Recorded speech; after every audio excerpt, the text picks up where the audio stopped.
My name is Maureen Stover, and I teach biology, earth and environmental science, and AVID 2 at Cumberland International Early College High School in Fayetteville, Cumberland County, North Carolina. I actually didn't start off as a teacher. I started off in the Air Force as an intelligence officer. And if you would have asked me in high school what I'd be doing when I was almost 50 years old, I wouldn't have said that it was a teacher. So I first started looking into teaching about 15 years ago. And it took me a few years to work on getting my teaching license because I did have to take some additional courses in order to get my teaching license. And I started teaching about 12 years ago. But I do have a kind of unique path in teaching as well, because I did start off teaching as a high school teacher. Then I transitioned to an elementary school. Then we moved to California, where we were only going to be for a few months. And so at that point, I took a position as an online advisor, educational consultant for the National Science Teaching Association. And then when we moved to North Carolina, I came back into the classroom as a high school biology teacher. So when I first decided that I was going to become a teacher, my first hurdle was that I had to actually get a teaching license. If I had to pick one word to explain becoming a teacher in North Carolina, I would say worthwhile. But if I had to choose one word to describe licensure in North Carolina, I would say frustrating. I was a fully licensed teacher in Florida for K through 6 education and also 6 through 12 biology. So I had to renew my Florida certificate to make sure I was still a actively certified teacher. And then I started the process working with North Carolina Department of Public Instruction to actually transfer my certificate and to get a new certificate.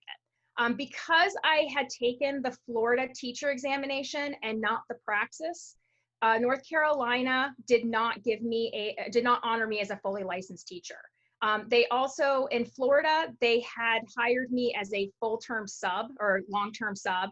And so again, North Carolina said, well, you were not a full teacher. We will not accept you as a full-term sub, even though my principal at the school that I had worked with, the superintendent for the district that I had worked in, and myself all tried to explain why I had been hired in that manner. North Carolina said, we are going to hire you as a teacher with 0 experience. We are not accepting your certificate from Florida. We are going to hire you because you have a degree in biology, and we're going to put you into the classroom as an initially licensed teacher. On my first day of teaching, the beginning teacher mentor came into my classroom and she said, is this your very first day teaching?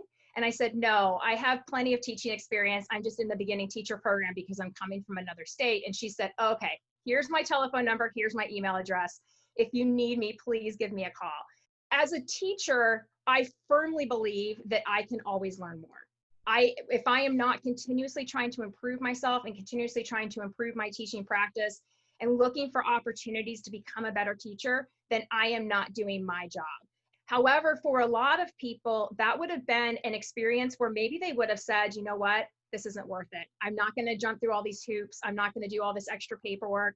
And at that point, they maybe would have walked away. And that's one of the concerns that I have, especially in an area where we have so many military dependent spouses that are coming into North Carolina with the number of military bases that we have here.